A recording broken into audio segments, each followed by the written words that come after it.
ओम श्री विद्याय नमः। तो मित्रों, आज कन्या राशि वालों के लिए हम वीडियो लेकर आए हैं और बृहस्पति महाराज ने राशि परिवर्तन किया है। साल में हमने स्टार्टिंग में अपने वीडियो में कहा था कि शनि और बृहस्पति रचाएंगे नया इतिहास। तो क्या है कि 17 जनवरी में शनि महाराज ने तो राशि परिवर्तन कर दिया। वर्ष भर के अंदर ये दो ही मात्र ऐसे ग्रह हैं जिन्हें राशि परिवर्तन करना था, बाकी सब कम समय अवधि के बाद में राशि परिवर्तन करते रहते हैं। अब यहाँ पर बृहस्पति महाराज ने भी ग्रह गोचर किया है। बृहस्पति महाराज मेष राशि में आ गए हैं। अब कन्या राशि वालों की अगर बात करें तो कन्या राशि वालों की ये चतुर्थेश होते हैं, सप्तमेश होते हैं, यानी पार्टनरशिप के भी घर के मालिक होते हैं, भवन भूमि वाहन के घर के भी मालिक होते हैं। तो इनका अष्टम भाव में जाना, अब कई वीडियोस आप यूट्यूब पर देखेंगे जिसमें इस ग्रह गोचर को कन्या राशि वालों के लिए जो है कई नेगेटिव बताएंगे, कई ऐसे बताएंगे कि है शुभ नहीं है। परंतु मैं आपको बताऊं कुछ बात है जो बृहस्पति की यहाँ पर अष्टम भाव में स्थिति है, ये आपको कई तरीके से अच्छे लाभ दे देगी, बहुत अच्छे लाभ दे देगी। क्योंकि अष्टम स्थान में बृहस्पति से किस प्रकार से लाभ लिया जाता है यह मैं आज आपको अपनी इस वीडियो में बताऊंगा। साथ में इस ग्रह गोचर के कारण बृहस्पति के जो अष्टम भाव में गए हैं चतुर्थेश और सप्तमेश, ये 22 अप्रैल में हमारे बृहस्पति अब आपके जो है राशि चक्र के अनुसार, कन्या राशि वालों के चक्र के अनुसार अष्टम भाव में चले गए हैं और पूरे वर्ष 2023 तक अब इसी भाव में रहने वाले हैं। तो एक प्रकार से बृहस्पति की जो स्थिति है ये 2023 तक, अभी मैंने 9 पॉइंट्स लिए हैं, यानी 9 घटनाएं ली हैं जो इस बृहस्पति के ग्रह गोचर के कारण से कन्या राशि वालों के जीवन में घट सकती हैं। उनमें कुछ नेगेटिव भी है, कुछ पॉजिटिव भी है, कुछ बहुत ज़्यादा अच्छी है और कुछ ऐसी है जो जिनसे चिंता व्यक्ति की बढ़ सकती है। परंतु किसी भी स्थिति में पैनिक या चिंता या टेंशन लेने की आपको आवश्यकता नहीं है, क्योंकि मैं आपका ज्योतिष मित्र हर प्रकार से आपकी सहायता के लिए यहाँ पर तत्पर हूँ। तो आज की वीडियो को शुरू करने से पहले पुनः सबसे रिक्वेस्ट, जो पहली बार चैनल पर आए हैं वह माँ श्री विद्या त्रिपुरा सुंदरी शक्तिपीठ यानी SVTSS यूट्यूब चैनल को अभी सब्सक्राइब कर लें, बेल आइकन को प्रेस कर लें। साथ में ही कोई भी व्यक्ति, कोई भी जातक अपनी जन्म पत्रिका का विश्लेषण करवाना चाहते हैं तो नीचे दिए गए नंबर पे सिर्फ व्हाट्सएप नंबर पर आप मैसेज करें, उससे सुविधा अनुसार आपसे बात हमारी हो सकती है। ये तो रही एक बात। अब समझते हैं कि बृहस्पति का जो ग्रह गोचर है, ऐसी कौन सी 9 घटनाएं हैं जो इस ग्रह गोचर के कारण से कन्या राशि वालों के जीवन में घटेंगी या घट सकती हैं, कौन कौन से बड़े लाभ हैं, कौन कौन सी ऐसी चीज़ें हैं जो सावधानी से बरतनी चाहिए। और एक बात और, जो बृहस्पति अष्टम भाव में गए हैं उनके साथ में वहाँ पर राहु भी विद्यमान है, तो यानी गुरु चांडाल दोष का निर्माण तो हो रहा है। अब उस चांडाल दोष के लिए और अष्टम में जो बृहस्पति गए हैं वहाँ से लाभ लेने के लिए और उस दोष को दूर करने के लिए 3 उपाय मैं आपको बताऊंगा। मुख्य रूप से 3 चीज़ें आपको बताऊंगा जो वास्तविकता में आपको इस पूरे पीरियड में लाभ देगी। तो सबसे पहले जानते हैं कि कौन कौन से वे पॉइंट्स हैं।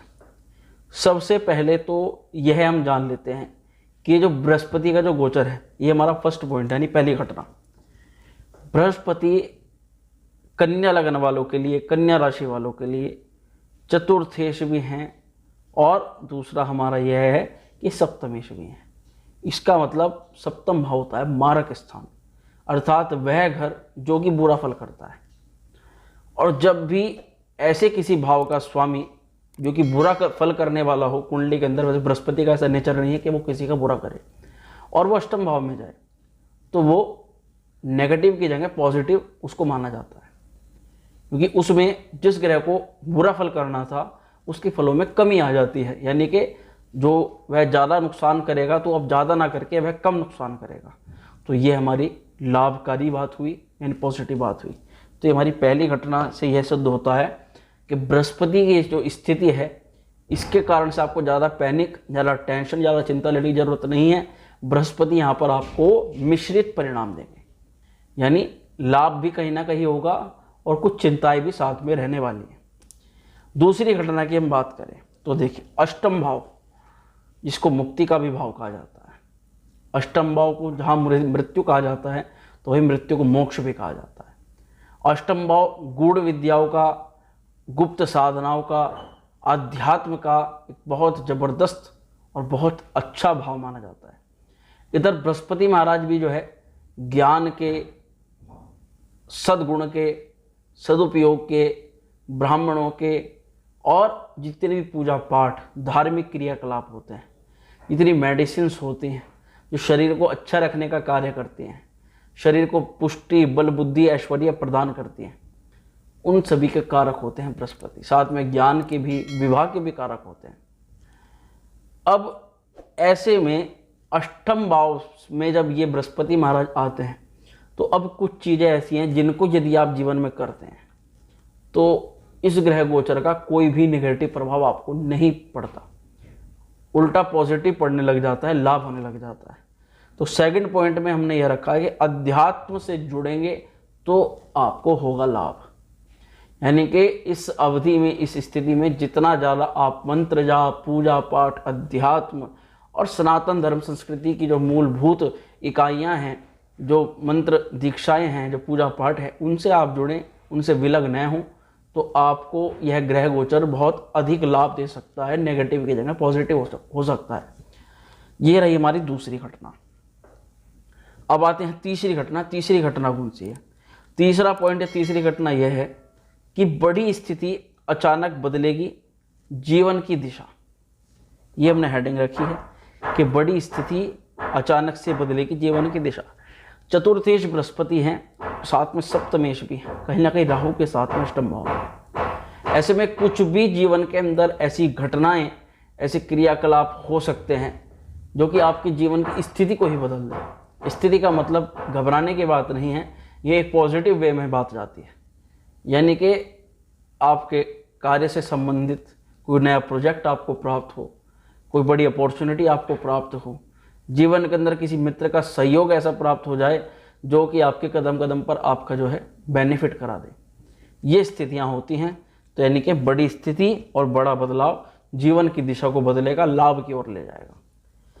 चौथी घटनाएं हम जाते हैं कि जीवन साथी के साथ में कुछ ना कुछ, ये नेगेटिव है, थोड़ा सा बता दूं मैं आपको कि जीवन साथी के साथ कुछ ना कुछ नेगेटिव हो सकता है या असामान्य स्थिति उत्पन्न हो सकती है, क्योंकि अष्टम भाव जीवन साथी का कारक नहीं है। सप्तमेश का अष्टम में जाना, किसी भी बात पे वाद या विवाद की स्थिति उत्पन्न हो, लड़ाई झगड़े की स्थिति उत्पन्न हो, एक दूसरे की बात को न समझें, उसके कारण से भी तर्क बढ़ सकता है, जिसके कारण कलेश उत्पन्न हो और मानसिक अशांति यानी व्यक्ति की शांति भंग हो जाए। तो ये चीज़ें जीवन के अंदर इस ग्रह गोचर के कारण से दिखाई जाती हैं। इसके बाद में पांचवा पॉइंट नेगेटिव भी है, पॉजिटिव भी है, पर समझने की इसमें थोड़ी ज़रूरत है।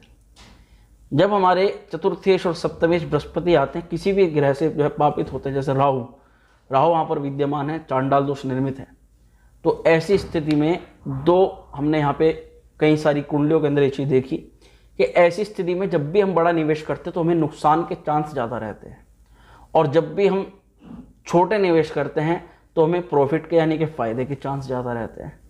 तो अपने काम से संबंधित, अपने घर से संबंधित कोई भी प्रकार का आपको निवेश करना हो, कोई प्रॉपर्टी खरीदनी हो या कोई भी किसी, तो बड़ा निवेश आपको नहीं करना है।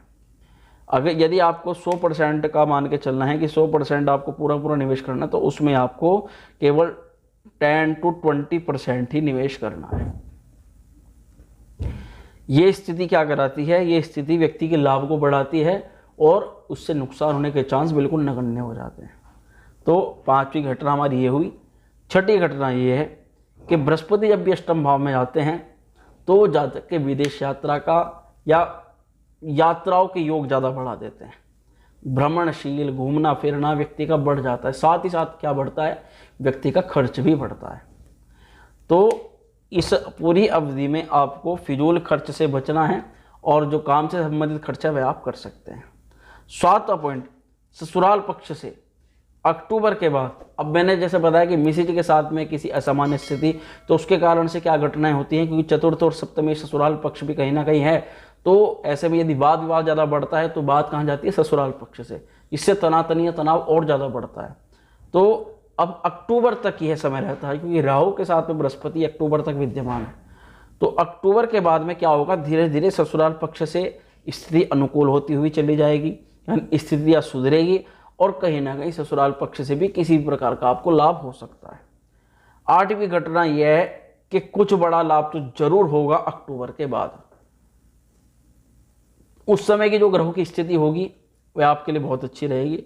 और नौवीं घटना यह है कि संपत्ति से जुड़ा हुआ कुछ भी बड़ा निर्णय आपके सामने कभी भी किसी भी वक्त आ सकता है, यानी प्रॉपर्टी से जुड़ा हुआ। ये हुई 9 घटनाएं। अब हमने बताया था कि जो चांडाल दोष निर्मित होगा या अष्टम भाव में बृहस्पति जाएगा, उसके लिए आपको क्या उपाय करने चाहिए। तो आप किसी भी कॉपी पेन लेकर के नोट कर लें।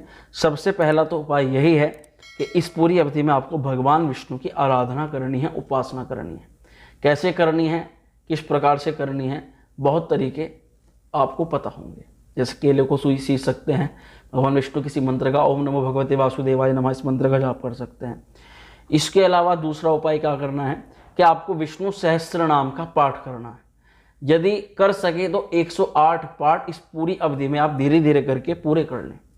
और तीसरा यह कि नित्य प्रतिदिन आपको कपूर से भगवान विष्णु की, घर में जो भगवान विष्णु की मूर्ति होगी उसमें आपको कपूर से भगवान विष्णु की नित्य प्रति आरती करनी है।